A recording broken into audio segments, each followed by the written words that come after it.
Hi, I am Jeffrey Wernick on here another episode of the Wernick Files, and I'm really very privileged and honored to have with me as a guest today to have a conversation with is Jenin Younes. Why am I so excited about this conversation today? Uh, for several reasons. Jenin is currently the National Legal Director of the American Arab Anti-Discrimination Committee. I'm sure that keeps her very busy. Uh, I think that one of the many things that has me concerned on a lot of topics is the fact is that what the narrative we get from the media tends to be very distorted because there seems to be preferred narratives and alternatives to preferred narratives don't have an ability to really push through into enough homes, and so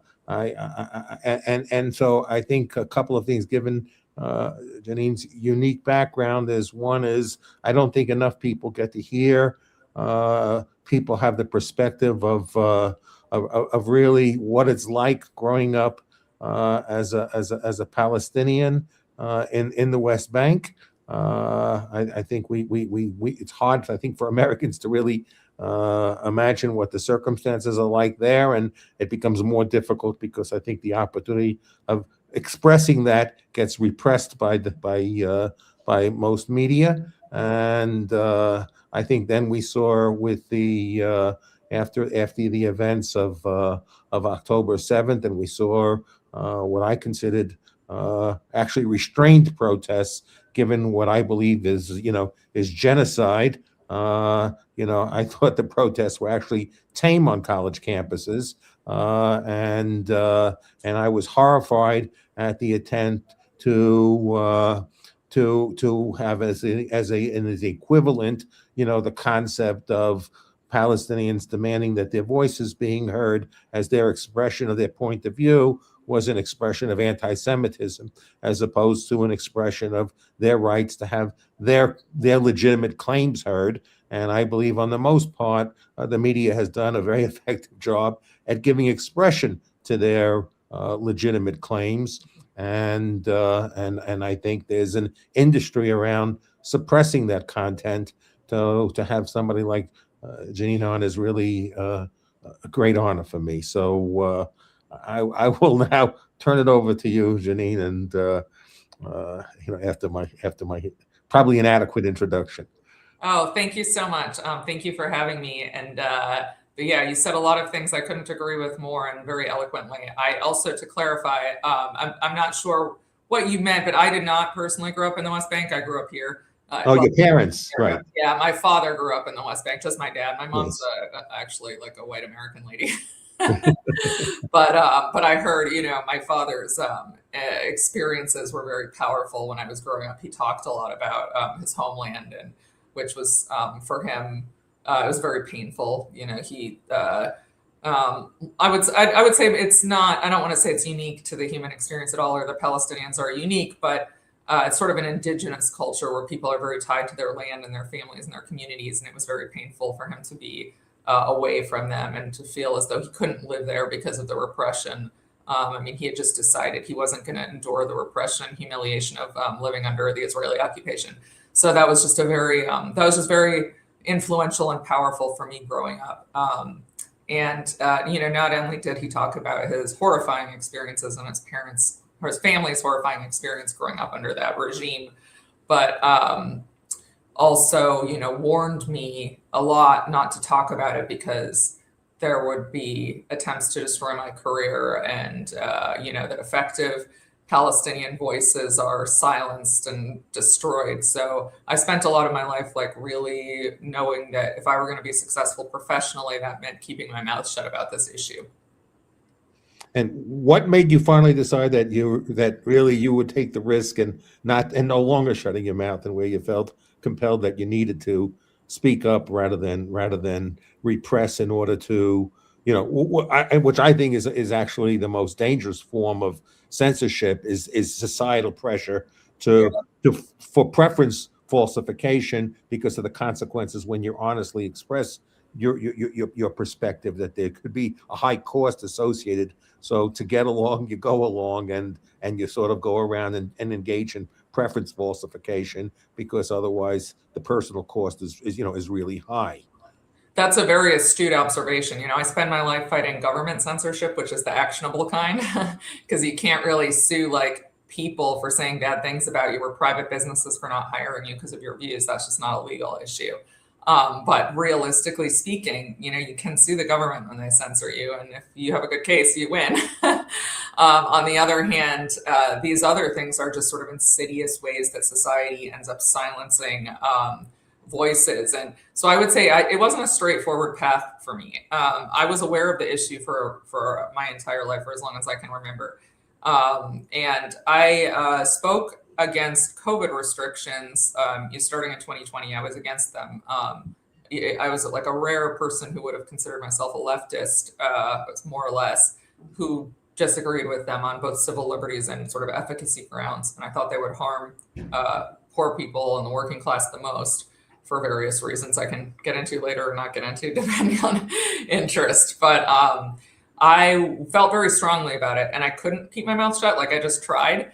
And it's surprisingly, like, I could never have predicted but what would have happened. I ended up being kind of embraced by conservatives and libertarians, and ended up bringing a case involving the issue to the Supreme Court. And so even though I had been worried about the consequences of speaking out then, because it wasn't a popular view with the people I was around at the time, it kind of like worked out for me in a way. So, and it is just kind of how I am. I have, and as I get older too, I have trouble just keeping silent about the things I really believe. So after October 7th, I actually had assumed, I hadn't talked about Palestine and Israel with most of my newfound friends on the sort of libertarian and right side of the spectrum. I had assumed that there was a lot of skepticism of government. And while I knew that like the neocon right was pretty hostile to Palestinians and the Palestinian cause, I had just sort of assumed that these people wouldn't be, because there was so much skepticism of government and power and civil liberties. And so I was quite surprised on October 7th when I saw just this outpouring of absolute vile hatred towards Palestinians, calls for genocide from the people that I knew. They're all guilty, kill them all, the kids are no good either. And I kind of couldn't believe it. And I objected and tried to sort of push back. And I was met with the most just vile hatred. And, when I said like, hey, you guys know me, I'm half Palestinian, like it was just cruelty. Like, I don't think I'd ever personally suffered in my life. And so I ended up distancing myself pretty rapidly from that crowd. And I actually did. It was so unpleasant. And because my job was connected with a lot of right-wingers, libertarians, people who it turned out held these views, I was scared for my job. And actually, I set up a few like pretty mild things on Twitter, like, calls to raise Gaza are immoral, just as what happened on October 7th was, that kind of thing. Nothing too, and people started emailing my boss with subject lines like NCLA's Hamas supporter chimes in on Twitter, and there were concerted, organized efforts to get me fired, which was a problem for me since I have a family that I support. And so I ended up keeping my mouth shut for a while, and then after those early unpleasant experiences, and then in the spring of 2024. I had a baby in January 2024, and he looks pretty Palestinian. Got a lot of my features, and I saw some pictures of dead babies in Gaza. They looked like him, and I was like, I'm not going to keep my mouth shut anymore. If this was my son, like, I'm lucky. If I have to work at Wendy's, okay, or Walmart or whatever, I mean, it's my job as somebody who's comfortable in the West to speak up. I can't just let this happen. So I did. I started doing it. Things got more and more hostile. Threats, death threats, incessant letters to my boss demanding I be fired. So that was a fun times. Wow. And how did you feel at that point in time, knowing that? How did you respond to the death threats? You're concerned about having death threats when you have a new family, a new child, and then have to be concerned not only about raising a family, but having that type of job insecurity because you're exercising your First Amendment rights, and instead of people engaging in in discussion, debate, and argument, that instead we move right towards this trying to destroy people's lives, which I think is which is really really disgusting. So the concept of as American society, we're not supposed to believe in collective punishment. There's Yeah. no collective guilt and there's no collective punishment. And the antithetical to supposedly American perceptions of justice. And so I think people with courage, should stand up for incidents like that. But I don't think there's many people that enough people are examples of profiles and courage. So uh, how did you handle it during that period of It time? was difficult. It wasn't easy. I mean, it was when I look back on it, it was very hard. I mean, I was very stressed all the time, and I do want to give my former boss at NCLA some credit because he did repeatedly assure me like I'm not going to fire you, but you're making things difficult for me, and it would really be better if or if you toned it down or whatever. And I wasn't saying anything. I am not anti-Semitic. I've actually tweeted about this. Mom's father is a German Jewish, not Holocaust survivor, I wouldn't say, but he fled Nazi Germany in the late 30s due to increasing anti-Semitism. I know this is like, trite, but like I have many, many Jewish friends. I am not anti-Semitic at all. I am harshly critical of Israel and their policies and the philosophy surrounding creation of the state and the ongoing, maintenance of the state, and in order to keep a Jewish majority, which is involved like killing and occupying Palestinians. So those claims about me are just false, and it's infuriating. So it's all very hard to deal with. I don't think I was prepared for it, but I just did, and it just got sort of harder and harder, and I also, as then when Trump came into office and the attempts to censor pro-Palestine speech really escalated, I was sort of really, really eager to challenge some of those in the legal context because I challenged government censorship. It's my job. And I was like, this is the worst kind of censorship that's happening now. And my organization wouldn't take it on. And I don't want to fault them. I think there are various reasons they didn't. But so I ended up looking for another job and coming here to the American Arab Anti-Discrimination Committee. Oh, congratulations. I did have a conversation with, I'm not looking to make names or anything, get anybody in trouble or anything, but I did have conversations actually on the on the Merthyr issue and some other ones with Philip Hamburger. I guess Oh, he yeah. was affiliated he was affiliated with the place you were working at previously. He was the founder, or he is the founder. So I'm actually not referring to him when I say my Yeah, boss. I don't mean to make that reference to him personally. Yeah. I don't want to get you or anyone else in trouble at all. It just one thing I can say, and again, I don't want to get you in trouble, but it's kind of curious that an organization that feels that you should not take action because you should respect free speech, and shouldn't feel pressured by societal government forces trying to repress speech. But then it's at the end you can see it's kind of difficult to then not ignore the pressure when it's placed upon you. So I do want to say that both Philip Hamburger and Mark Chenoweth, so Hamburger's founded it, but he's not a litigator, he's a professor. So Mark Chenoweth is sort of the head litigator. They did. I do admire the stance that they took.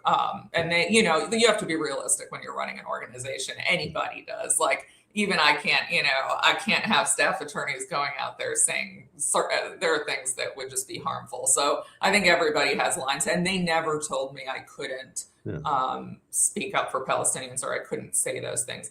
It was more or less like just this is making things a little harder, and maybe you could tone down some of the rhetoric, which I think in their shoes, I can understand. So I don't fault them at all. Yeah, no, I didn't mean this as an indictment of them. Yeah. No, so I want to make sure that it's clear. Yeah. I Me didn't mean neither. the Yeah. indictment of them, but I did have a little different take on Mirtha, and I think that if I think there are a few people as me who was qualified, and I don't mean to be bragging about this issue about suppression of expression and repression of platforms, because I think I'm kind of unique in the sense of, I'm not trying to, pat myself on the back, but basically, in 2020, my money kept Gab alive. My money kept Parler alive. I was Wow. actively involved in Parler, and now my money has kept BitChute alive. So, I don't think there's many other people who could say, probably the most controversial platforms out there, that they are so in support of, freedom of speech, that they're willing to put their money behind the most controversial platforms. So, it's just the fact that I'm the only one willing to do that. Yeah. So, Well, kudos to you. That's awesome. I know. I mean, I witnessed what happened to Parler on January 6th, Yeah. and so I was on the phone with Google. I never spoke to Apple directly. I had 2 phone calls with Amazon Web Services. So I had no previous involvement, in any of those companies until it became a crisis. And then the founder of the company asked me, get on the call and see what you can do. Obviously, I wasn't able to accomplish anything, but and when I had been, interviewed about it, I basically had described, at least in the case of Paula, as it being really assisted suicide, because at the end, I didn't really care about getting onto the Apple Store. I didn't care what Google did. I cared that Parler kept a set of principles, and if it meant being kicked off platforms, I was willing to pay that price. Yeah. So I was not willing to accommodate what they believe, because I believe, that the, like people that, Nadine Strassen, like people like William Douglas, like people like Louis Brandeis would say, or our founders would say, the answer to hateful speech, is more speech, Absolutely. is debate. It's not suppression of speech. And I would say that the suppression of speech has proved to be, not.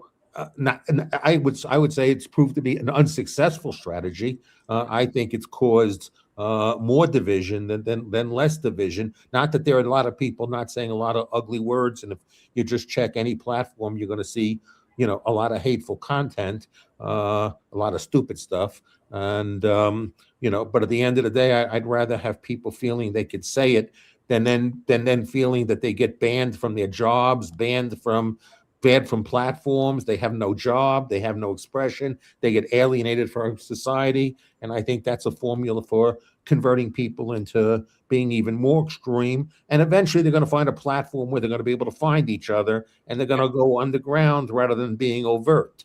So, so I think it's better that you let people reveal who they honestly are, and then people can make their judgments about the authenticity of people rather than the masks that they put on, for whatever purposes they put. Absolutely. Yeah. That's a point I made so many times. Like if you kick people off Twitter, for instance, then they go to Gab, Get, or whatever, where it's more of an echo chamber and they're less likely to encounter, not that I don't commend them for trying to be free speech platforms, but they're less likely to encounter the opposing views. And then they form echo chambers. And that happens on the left too, like on Bluesky, where, those aren't usually censored people. Those were people who wanted more censorship. So it's a little bit different, but they're in echo chambers nevertheless. Yes, it's for me, I like to argue. So for me, I don't want to hear people that agree with me. I like to hear people that disagree with me. Well, the nice thing about this is you get smarter. If someone presents an argument you don't have a good answer to. So exactly.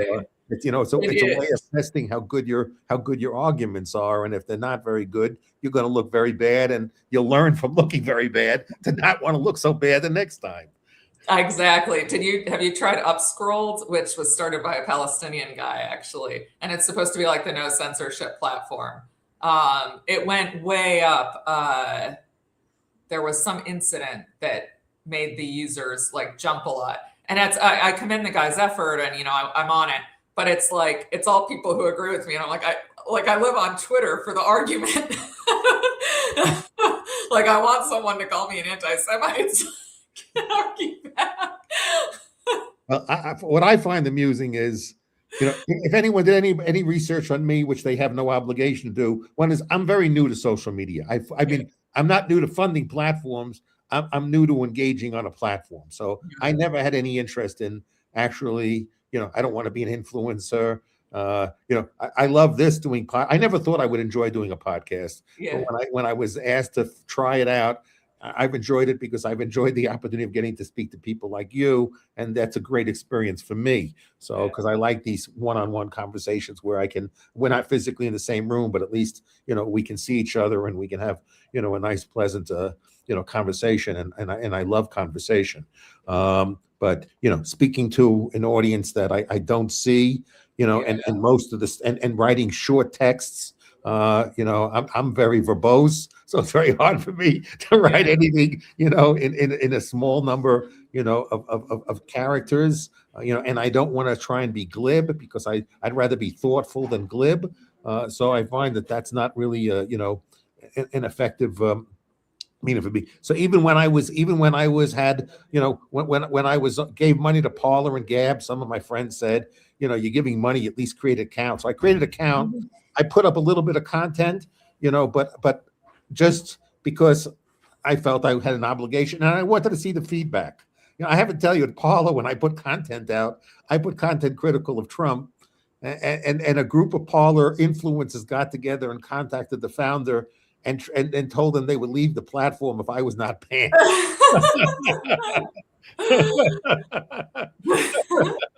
I found that very, very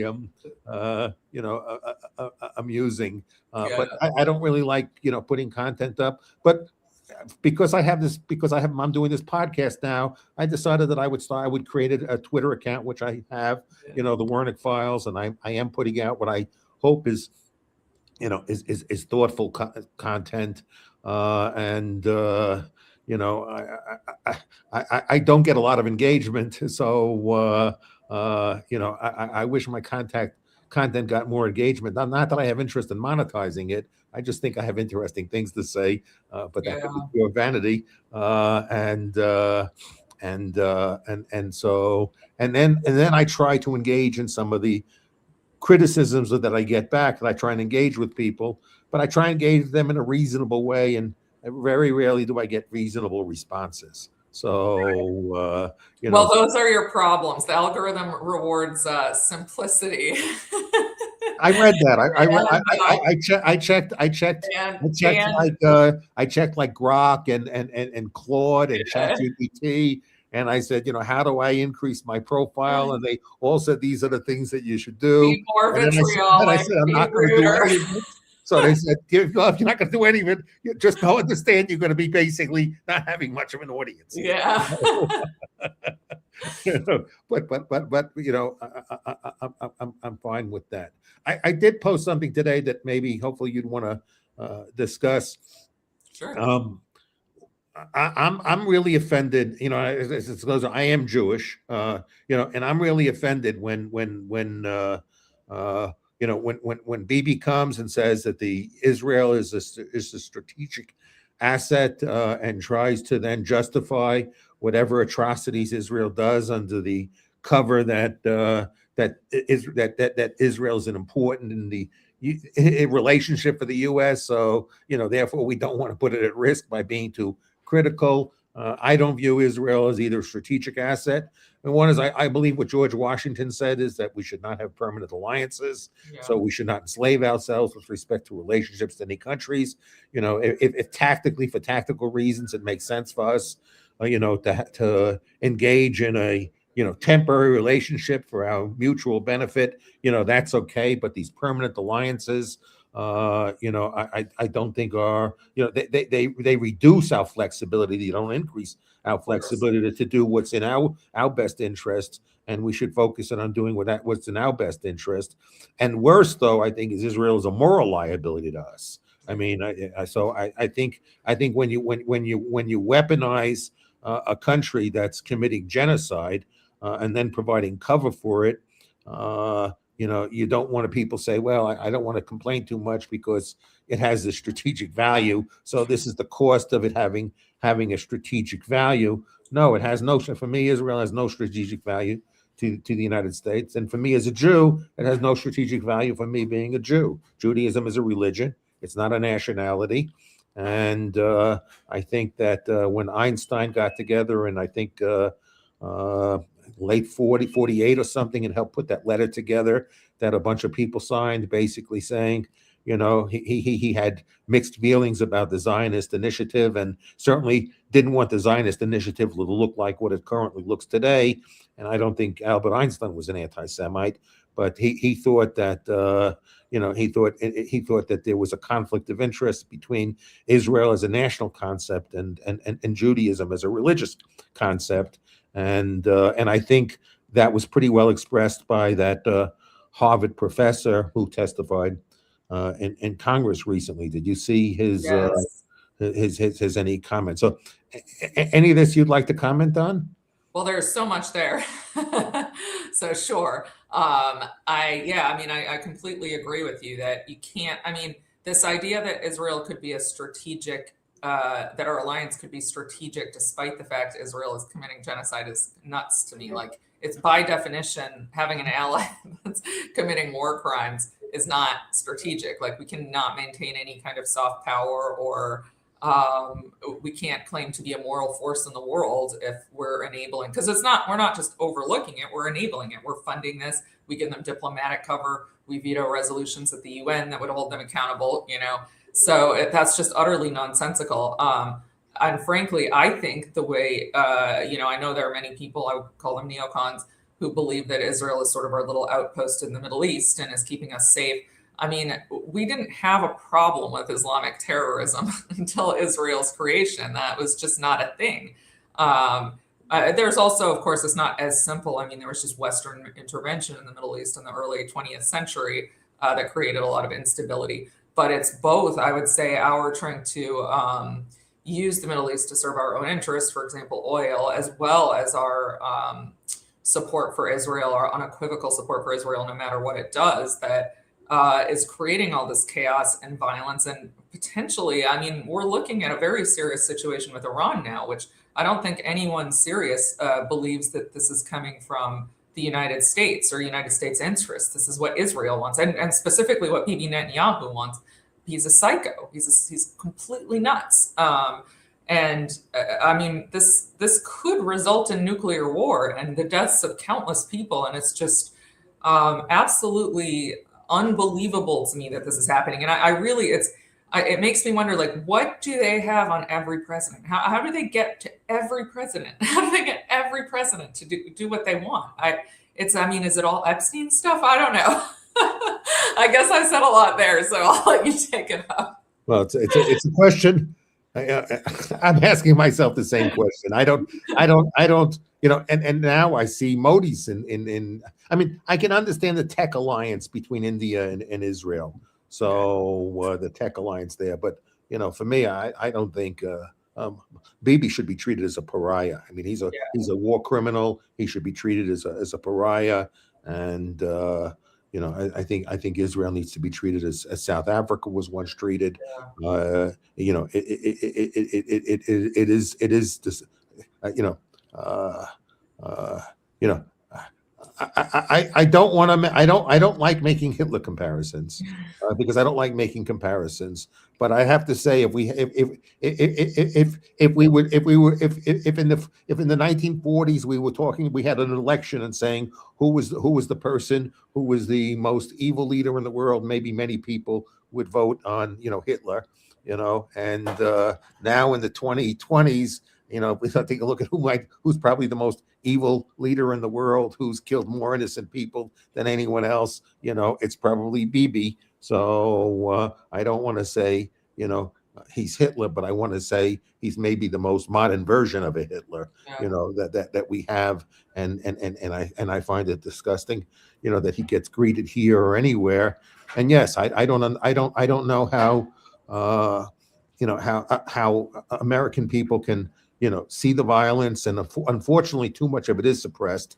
That Americans really don't get to see what's going on, in Gaza, and don't get to hear what's going on in the West Bank, and don't hear about how, how much the tactics that Jews have complained about, their dehumanization under Nazi rule prior to the Holocaust. All the things that happened in the 30s with the armbands, and put up into ghetto type neighborhoods, and their property taken away and stuff like that. That a lot of the practices that, as a Jew, you grow up and say how horrible it was in the Nazi regime. That basically that's kind of the daily life for many people living under the Israeli regime. In occupied territories, and no territory, should be occupied for as many years, as the West Bank is. And no people should live without any hope of being able to have self-expression. I mean, to me, that's at least in the past, maybe there were episodes where some Israeli leaders created a sense of hope that maybe there could be a solution. But Bibi clearly sabotaging any attempt at being a solution. And now you hear what I think is even worse, and I don't know from your position, is people now saying the expansion of Israel into Judea, Samaria, and having all this territorial control. Those were things that people were scared to say years ago, and now many people are saying it overtly today. I mean, so it's becoming normalized, this concept of this greater Israel, that was only that the Israeli government in the past would slap down any leader, that said that type of stuff, and now it's almost becoming acceptable. What are you doing at the Anti-Discrimination Committee to try and deal with these types of issues that I'm very concerned about? Well, I mean, so my main job, or my main mission right now, is to combat censorship around the issue. I'm not an international lawyer. It's not, and frankly, I can't say international law has been extremely effective, as we've seen. I mean, I really have international lawyer friends who've done everything. I mean, they've worked their, I don't know if I can swear, but they've worked their butts off for the last couple of years, really doing everything they can. But unfortunately, international law has just proven to be relatively ineffective at getting anything done and holding anyone to account. I mean, you see what happens with, Netanyahu Netanyahu and Gallant have arrest warrants, but the U.S. is shielding them from any kind of accountability, so it almost doesn't matter. So, and now, sorry, but now there's the attack on this. What it's Francesca Albanese? Yeah, Albanese. Yeah, sanctions on her. She can't. From what I understand, she can't get credit cards or open bank accounts or travel. I mean, the UN rapporteur for the Palestinian territories, who's done nothing but advocate for human rights for Palestinians. It's like we're living in upside down world, it's like we took the side of the Nazis. And again, I agree with you that historical comparisons are not necessarily ideal, and there are obviously major differences, and I'm not comparing the scale, but it's just shocking that we would be doing this. To me, I never had very high opinion of America. When you grow up with a parent from the Middle East, he was highly critical of our involvement, going back decades. And my father himself was happy to have an opportunity to have a better life in the West and give his children a better life. But he always felt very torn about sort of being part of a country that he saw as enabling the destruction of his people. So he had his own torment about it. I would say it continues to have. I'm very grateful he's still alive. So, but in any event, so my focus has been on trying to keep free speech on these subjects, because the attempts to censor are they're probably more than most Americans realize. They're incessant. They're massive. They're coming from some very powerful lobbies. And, speaking of Judea and Samaria, for instance, there's a bill that's likely to get passed in Florida banning the use of the term the West Bank in government materials, including schools. So it has to use the term, school textbooks, for example, have to use the term Judea and Samaria rather than the West Bank. Well, what does that do? That means textbooks are outsourced to Zionist groups. So school children are exposed to the pro-Israel perspective only. And banning it in government materials, it's going to have the same effect. So many states, as your audience may know, have like these anti-BDS laws. So you can't boycott Israel and get state contracts. I think there are 27 states or something. So in these states, you can boycott New Hampshire, you can boycott Michigan, you can boycott Paraguay, you can boycott the whole United States, but you cannot boycott Israel. I mean, that should strike people as very odd. And there was an article a few years ago about people in Texas, it was either Texas or Florida, who couldn't get hurricane relief funds because they had to sign something saying they wouldn't boycott Israel.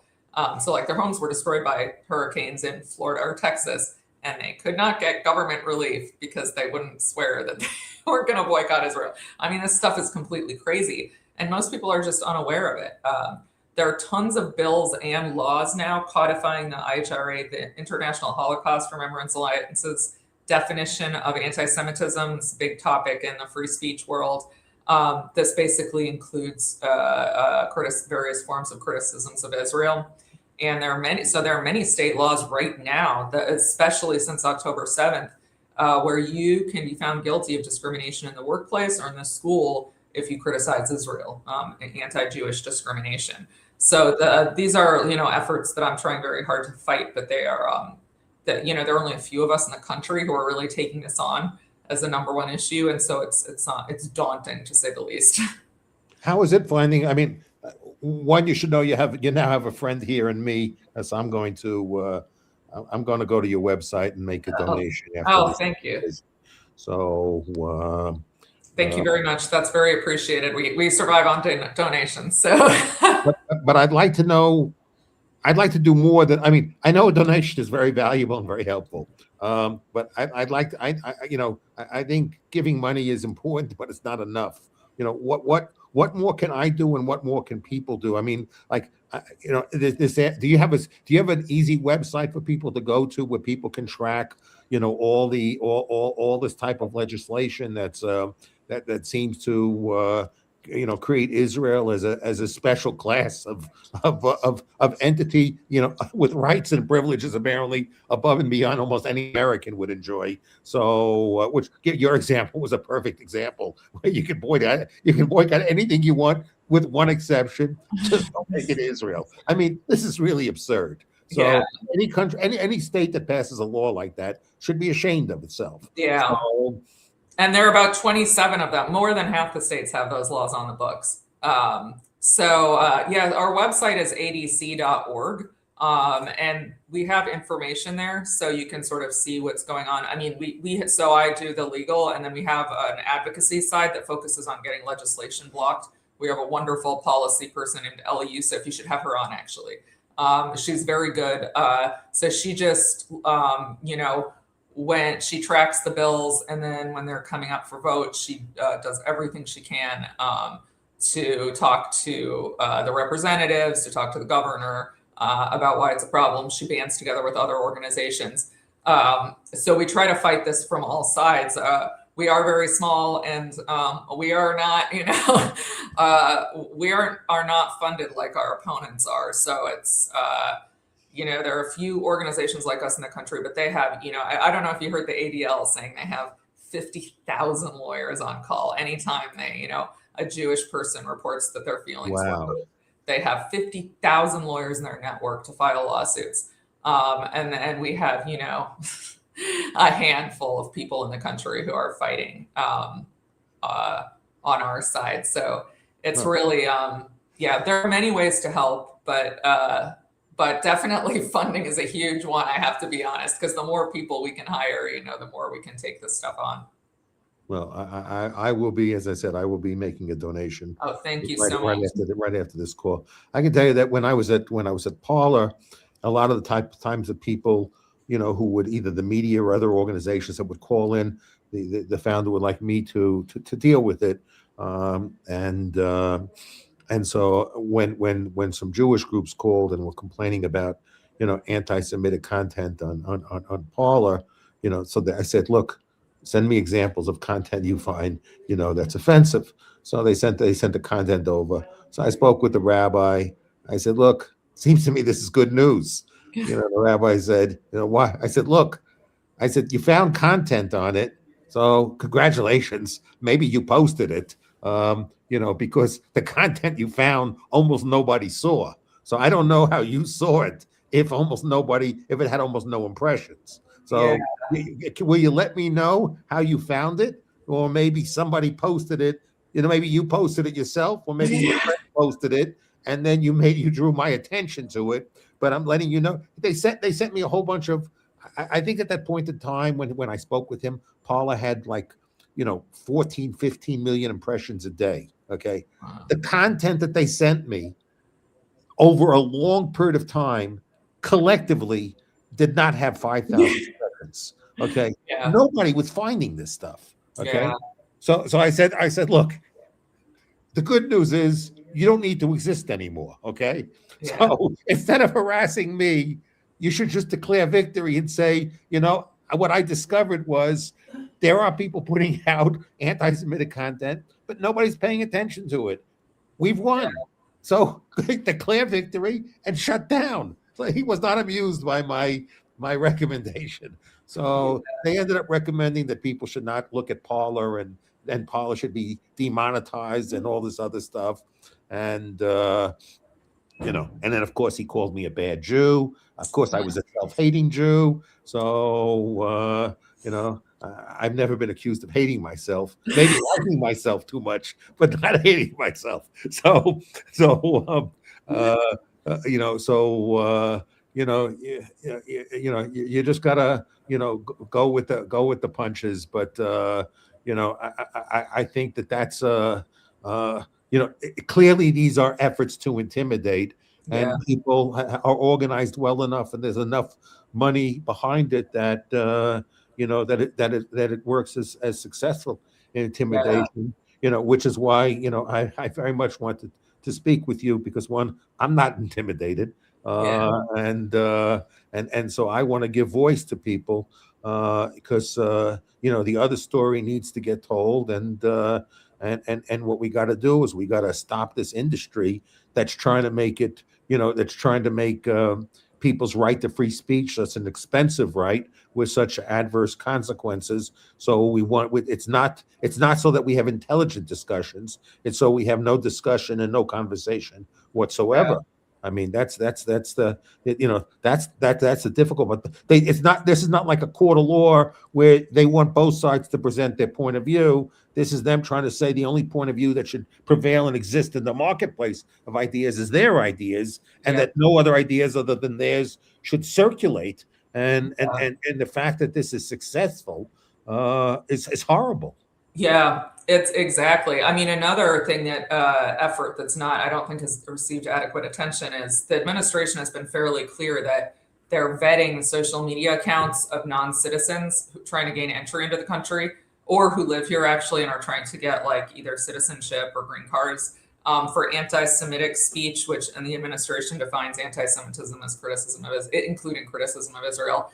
So I have a friend actually who is, I mean, he's not exactly a slouch. He's a very successful corporate lawyer from a Western European country, and he went home to visit his parents last couple weeks ago, and he's having trouble getting back in because they're vetting everybody's social media because he's on a visa, so he has to renew the visa. They're vetting everyone's social media, and he doesn't actually say anything. He's pretty careful both for professional reasons and for this reason. But it's slowing everything down. So he's like, I'm stuck in the country he's from because they're going through everyone's social media and they're doing this to see if they've said anything negative about Israel. I mean, this is just astonishing. You can say whatever you want about the US. You can say whatever you want about Trump, as it should be. Right. But say anything negative about Israel. I mean, I don't understand how Americans accept this. We should be outraged. And when the people you speak with about just this philosophical concept of why do you think people are not more outraged? A lot of people, people are, so I would say the main people I am in contact with these days are people who see things my way because I have trouble, understanding others. But I do have a few friends who just say they just don't care. Doesn't affect them. They don't want to talk about Israel. They don't care. I had a friend say that today. I just don't care. And this is someone who claims to care about civil liberties too. I think it's odd. I don't quite get it. And people are complacent, and I guess they're exhausted, and they want to focus on their families, which I can kind of understand, because sometimes I think I should do more of that, but I wasn't built that way. Yes, I feel the same as you. I'm just not. I try and think about. I'm 70 years old now. I just turned 70 last month, and and I think about what's the legacy I'd like to leave. When my grandchildren think about me, I want to figure out what it is.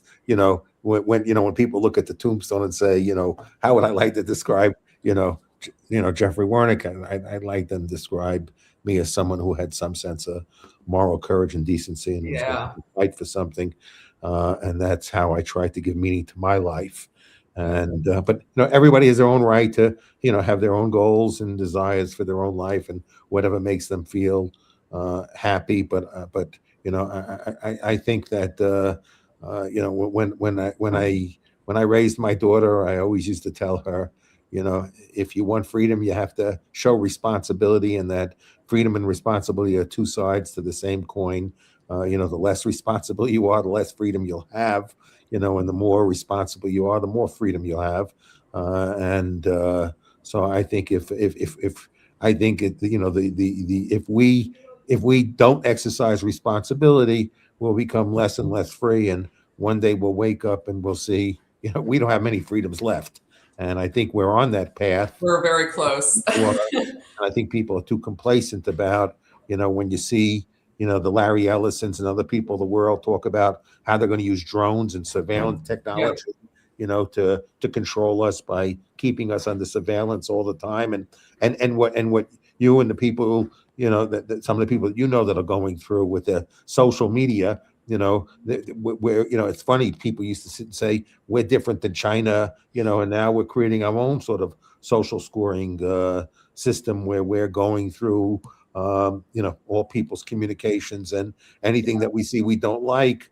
I used to give this talk about how I saw the future, and I hope I'm wrong, but I could imagine in a world where one day I want to go from one place to another, and I contact Uber, and I get in an Uber car, and I get into the car 1 minute late, and Uber's mapped out a route, but because I got down 1 minute late, it has to map out a new route. And then there on Times Square, there's a picture of Jeffrey Wernick. You see, we had to redo all the routes for everyone because this one person didn't show up on time, and basically that's the type of surveillance that we'd be shamed by all the surveillance society on us, and whenever anybody did something that they wanted to change people's behavior, they would just publicly shame them. And I see that's how the world's evolving right now, and it's absolutely scary to me.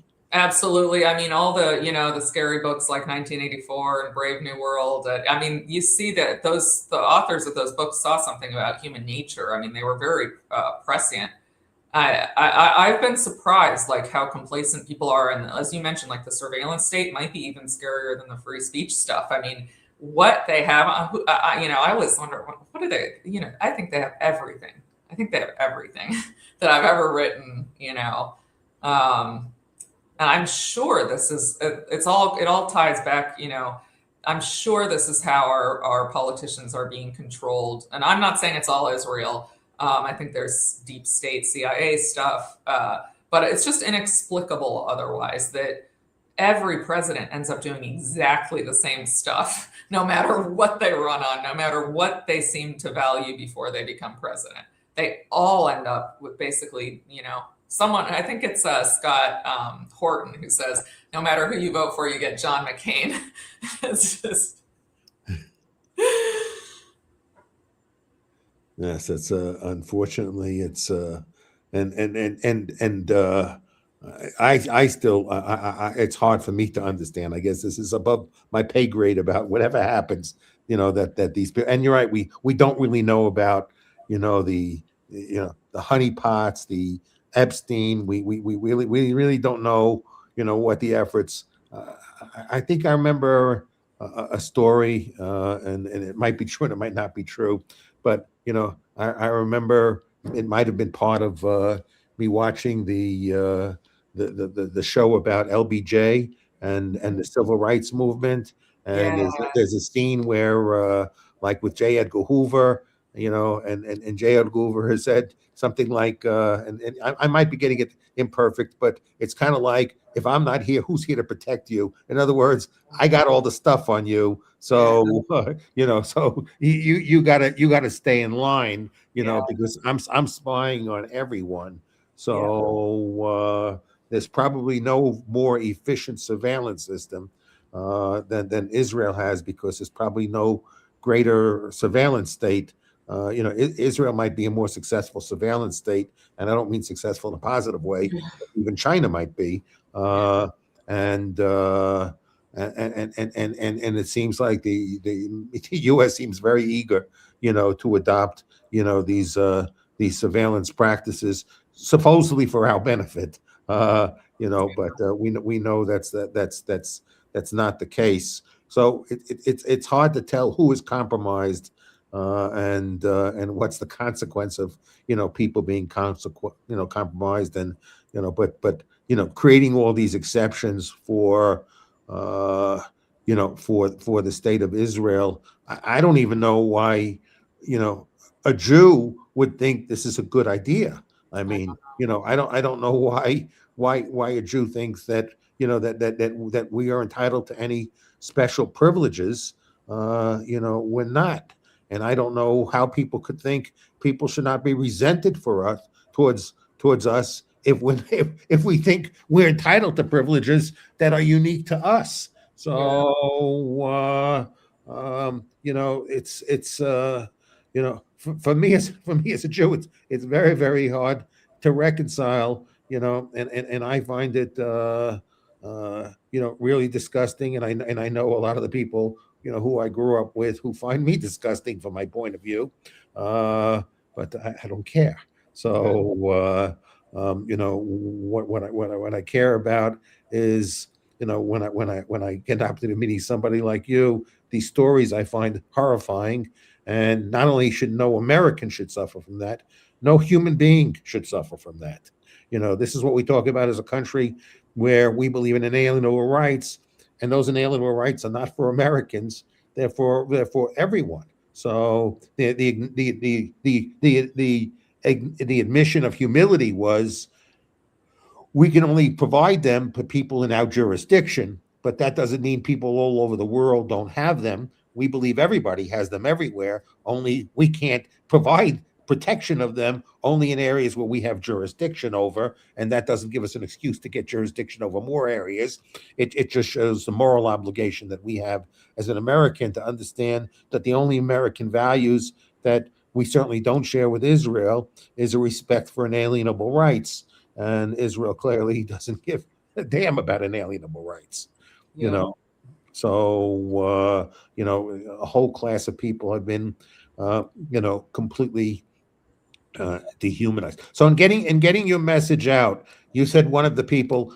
I would like you to feel that you have an open invitation, that if there's anything that you feel that needs to be communicated, or anybody from the ADC or anyone within your network of relationships that feels that they have something that is worth talking about, and they want to call people's attention to, I want to let you know that all you have to do is send me a message, a text, anything, and I will accommodate, uh, you know, inviting somebody on to have that conversation, so they can talk about what needs to get more, circulation, and as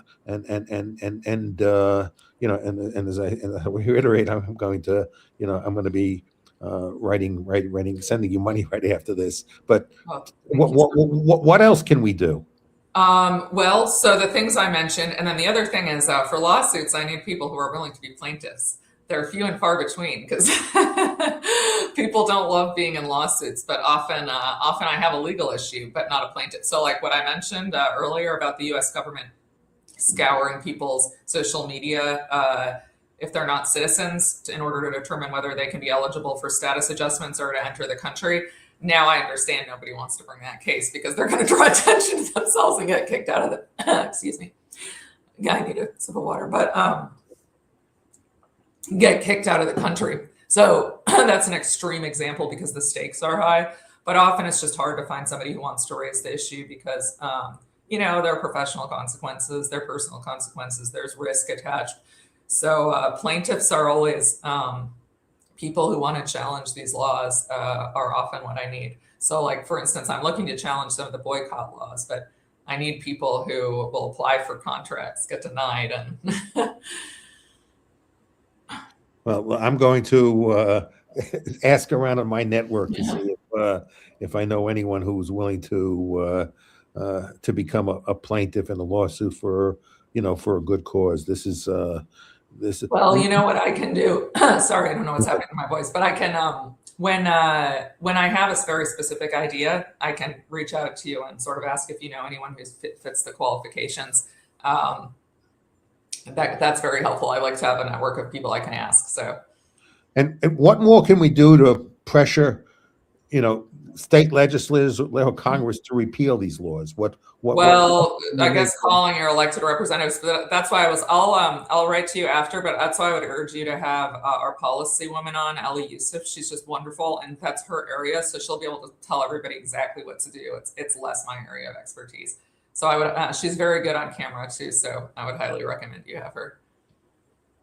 Yeah, because I you know what I wanted to do is I wanted to create like a token, not a utility token, you know, that I really refer to as a reputation token. You know, a lot of people say, you know, can bullshit about themselves. Yeah. But you know, if you know, and this is not a token, you know, where it's a speculative token where you're looking to make money off of it. It's a token where you say it's like a proof of work token that says, you know, I believe in things and I'm willing to take a stand. I wrote a letter to this congressperson. I attended this rally, you know, and so you get rewards, you know, and then when people look at, you know, want to find people with good reputations who really do things and not just talk, run their mouths, you know, that people, if people have accumulated a lot of tokens, then, you know, people have built reputations for, you know, for doing what they say they're going to do.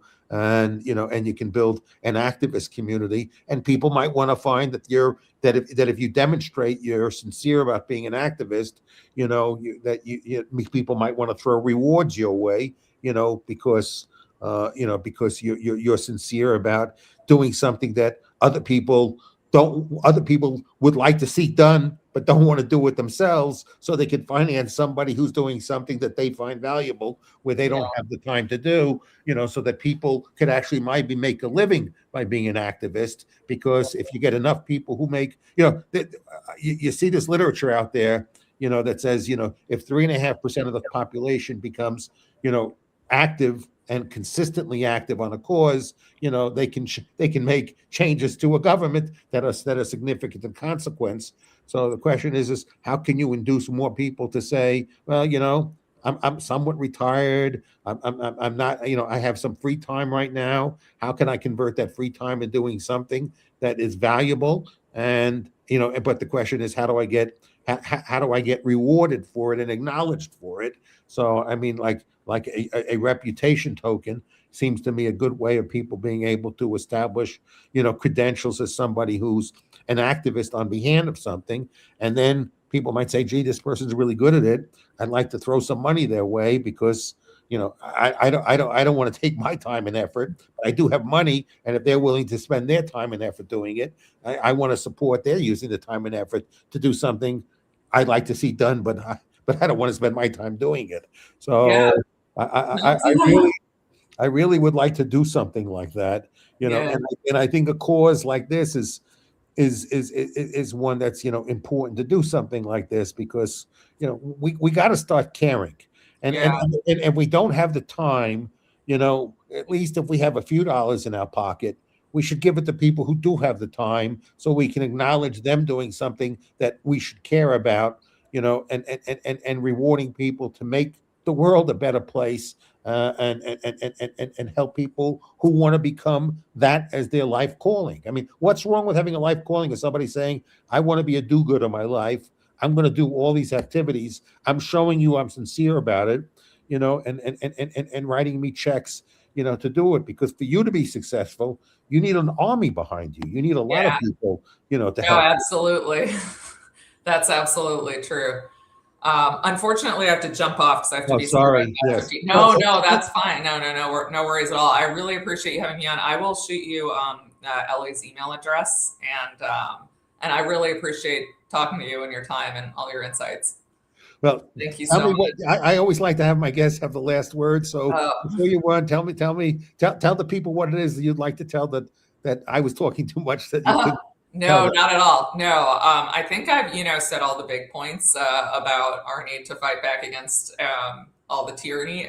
You can follow me on X. I hate calling it X. At Jenin Younes ESQ, JENINYOUNES ESQ.